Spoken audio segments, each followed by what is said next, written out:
하나님 우리 아버지와 우리 주 예수 그리스도로부터 오는 은혜와 평강이 오늘 이렇게 주일 공동 예배 참석하신 우리 팔복교회 모든 교회에게 함께 있기를 바랍니다.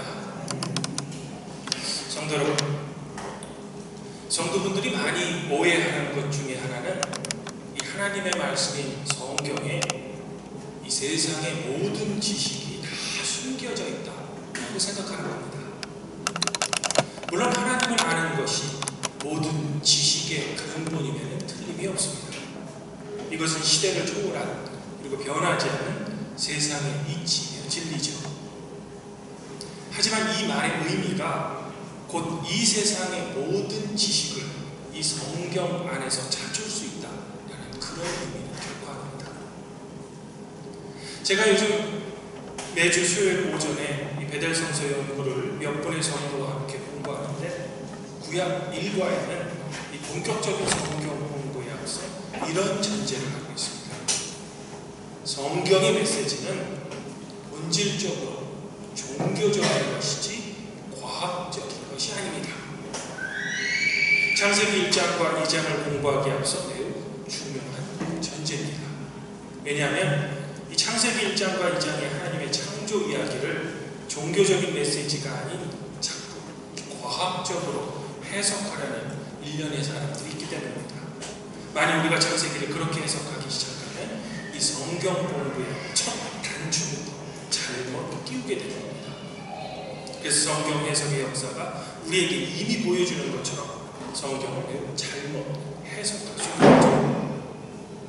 이처럼 성경은 하나님과 우리와의 관계, 그리고 하나님이 성도 여러분들을 얼마나 사랑하시는지, 그리고 그 결과 예수 그리스도를 우리에게 보내주셔서 우리를 구원하시고자 하는 하나님의 구원 메시지와 그분의 사랑이 가득 담긴 하나님과 우리의 이야기입니다.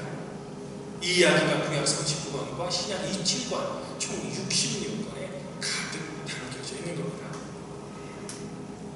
이러한 우리가 세상을 살면서 당면하는 우리의 삶의 구체적인 문제들의 모든 해결책을 성경에서만 찾을 수는 없습니다. 또한 그래서도 안 됩니다.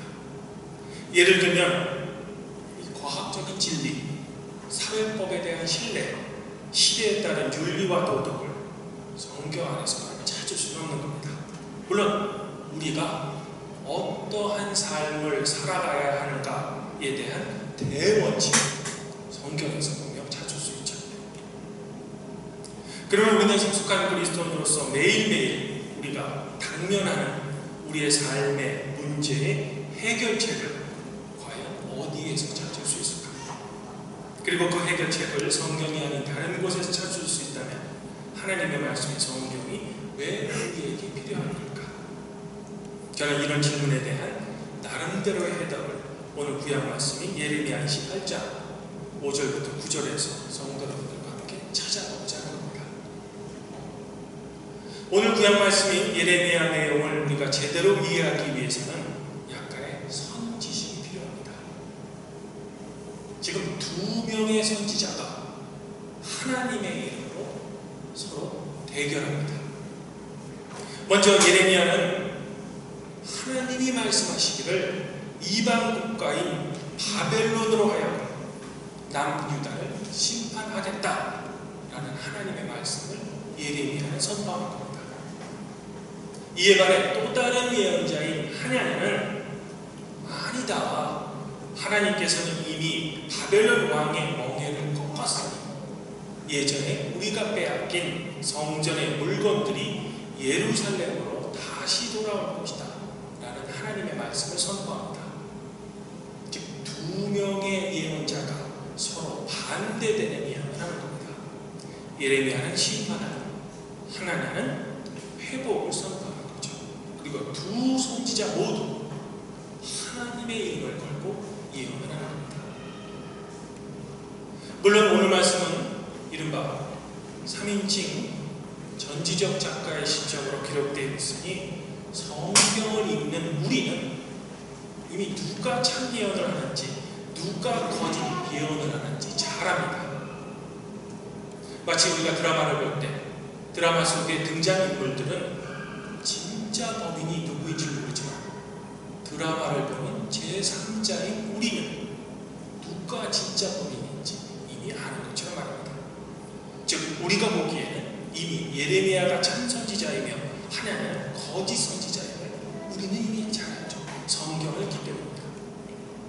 하지만 예레미야와 하냐냐가 이 예언을 선포할 당시 남유다 백성은 어느 쪽이 참 예언을 하는지 잘 모릅니다. 왜? 예레미야와 하나냐 두 명 모두 하나님의 이름으로 지금 예언을 하고 있기 때문이죠. 그리고 오늘 말씀 우리가 자세히 읽으면 아마 당시에는 백성들이 보기에 하나냐가 이겼을 겁니다. 왜냐하면 하나냐는 처음부터 끝까지 일관성 있게 남유다의 회복을 담대하게 선포했기 때문이죠. 하지만 이런 담대한 하나냐의 공격에 대해 예레미야가 하는 말이란 기껏 이런 말입니다. 아멘 하나냐, 너의 예언대로 됐으면 나도 참 좋겠다. 나도 정말 그러하기를 바란다. 그런데 잘 들어라. 나와 너 이전의 선지자는 예로부터 많은 땅과 큰 나라들에 대하여 전쟁과 재앙과 전염병을 예언했다. 평화를 예언하는 예언자는 그 선지자의 말이 응한 후에야 그가 진실로 하나님께서 보내신 참 선지자로 인정받게 될 것이다 라고 발언하고 있는 겁니다. 지금 예레미야도 자신의 종국인 남유다가 하나님으로부터 심판받지 않기를 원한다는 겁니다.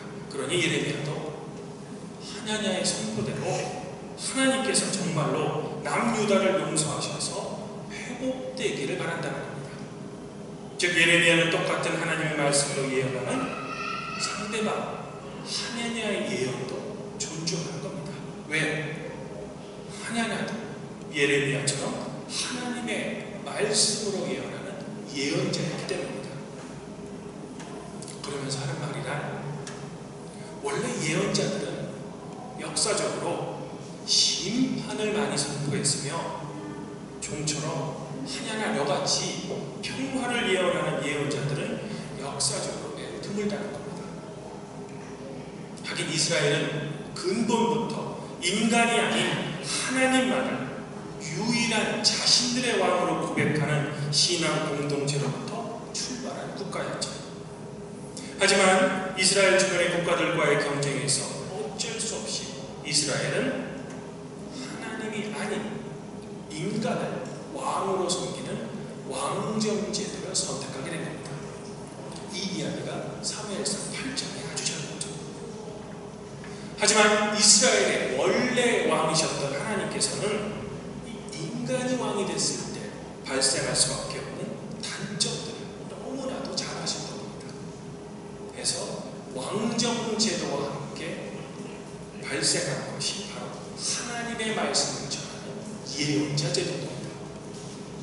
이런 배경으로 예언자들은 언제나 이 왕의 권력이 절대화되는 것을 거부하고 하나님의 율법을 지키지 않을 경우 평화가 아닌 심판이 있을 것을 자주 예언했던 겁니다. 이런 왕정제도 하에서 예언자들은 평화를 예언하는 경우는 매우 드물었다라는 겁니다. 즉 예언자 제도의 출발 자체가 이러하니 평화를 예언하는 선지자의 말은 그 예언이 성취된 후에야 참 예언으로 인정받을 수 있다라고 예레미야는 지금 이야기하는 겁니다. 사랑하는 성도, 그러면 솔직히 바로 하나님의 말씀을 선포하는 이 예언자 예레미야의 태도가 이게 뭡니까? 하나님은 지금 하나님의 말씀을 선포하는 예언자답게 하나님의 이름으로 일관성 있고 그리고 끝까지 담대하게 선포하는데 예레미야는 첫 번째 선포에 대해 하나님의 이름으로 하냐냐가 반박하자 예레미야 나도 하나님의 이름을 걸고 담대하게 선포하지 않고 기껏 하는 말이라 예언자 역사의 선례와 상식에 근거해서 우리 판단하자라고 하나님에게 제안합니다. 하나님의 말씀을 전하는 예언자로서 이 얼마나 궁색한 변명입니까? 하나님의 담대한 선포에 예레미야는 그만 꼬리를 내려놓은 거죠. 하지만 결코 그렇지 않습니다. 예레미야가 지금 하나님의 이름으로 선포하는 하나님의 예언에 대해 하나님의 말씀으로 다시 반박하지 않는 이유는 이 하나님의 예언에 대해 하나님으로 받은 예언이 없었기 때문입니다. 즉 예레미야는 지금 자신이 받은 예언 외에는 말할 수 없다는 겁니다.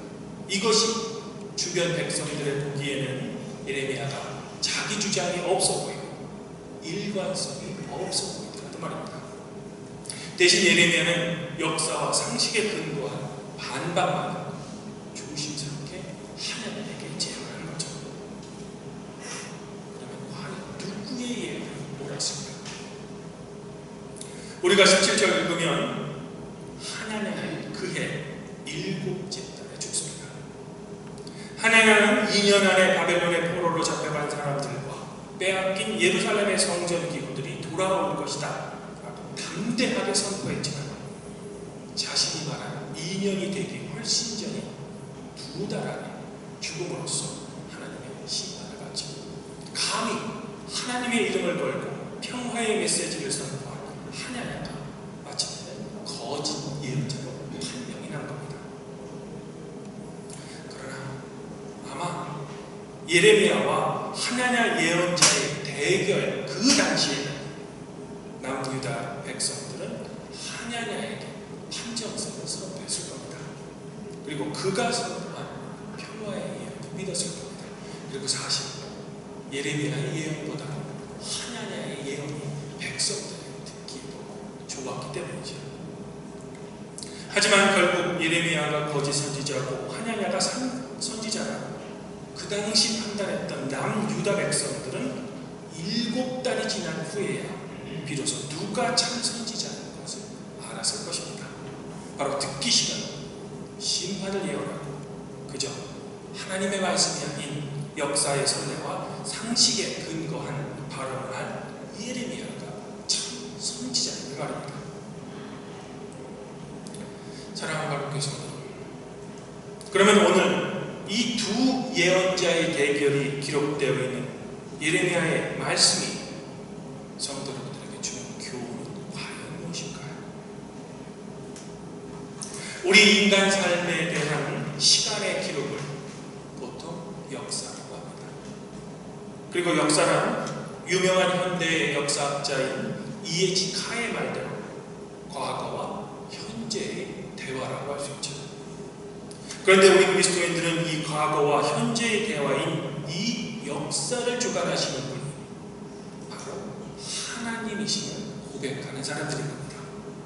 이런 면에서 우리는 하나님께서 주관하시는 이 역사의 흐름 속에 많은 것을 배울 수 있으며 우리가 당면한 삶의 시련에 대한 구체적인 해결책을 찾을 수 있는 거죠. 더불어 우리의 삶의 해결책을 찾을 수 있는 또 다른 원천이 있습니다.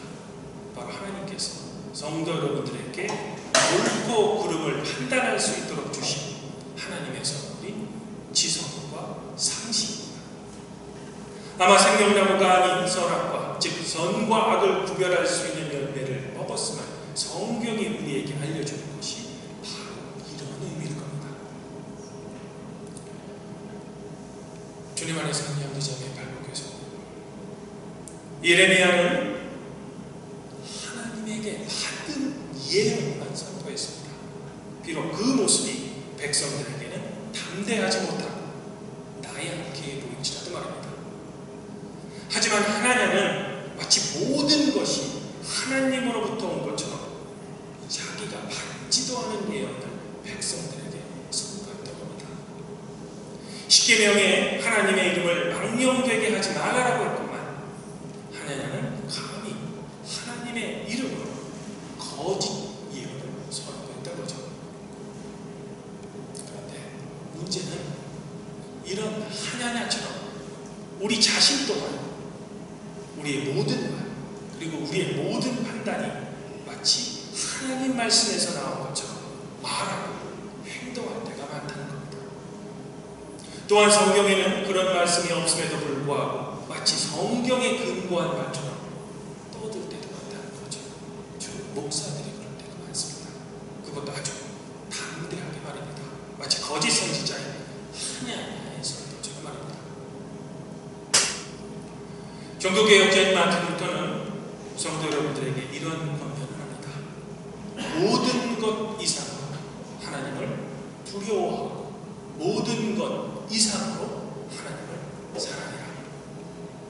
하나님을 두려워한다는 것은 하나님의 말씀인 성경을 성도 여러분들의 신앙과 생활의 절대 규범으로 믿으며 살아가는 것일 겁니다.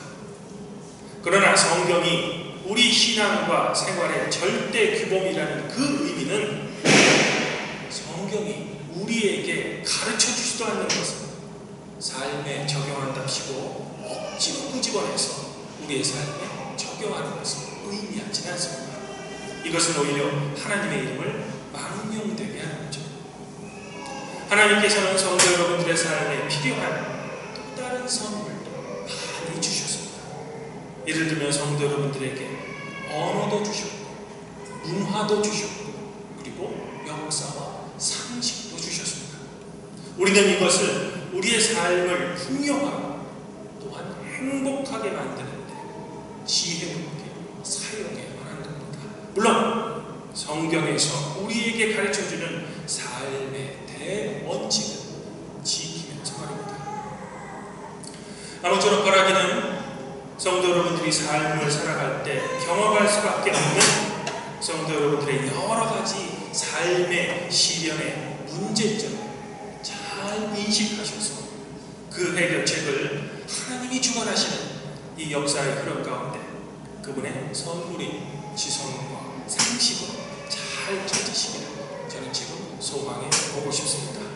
그러나 결코 우리가 잊지 말아야 할 것은 성경의 말씀대로 하나님께서는 성도 여러분들을 여전히 지금도 사랑하고 계신다는 겁니다. 하나님을 모든 것 이상으로 두려워하고 또한 모든 것 이상으로 사랑하시는 우리 발복교회 성도 여러분들 자신과 여러분들의 가정 위에 성삼위 하나님의 지혜 그리고 그분의 명철이 항상 충만하기를 성부와 성령과 함께 지금도 여러분들을 돌보시는 성자 우리 주 예수 그리스도의 이름으로 간절히 축원드립니다.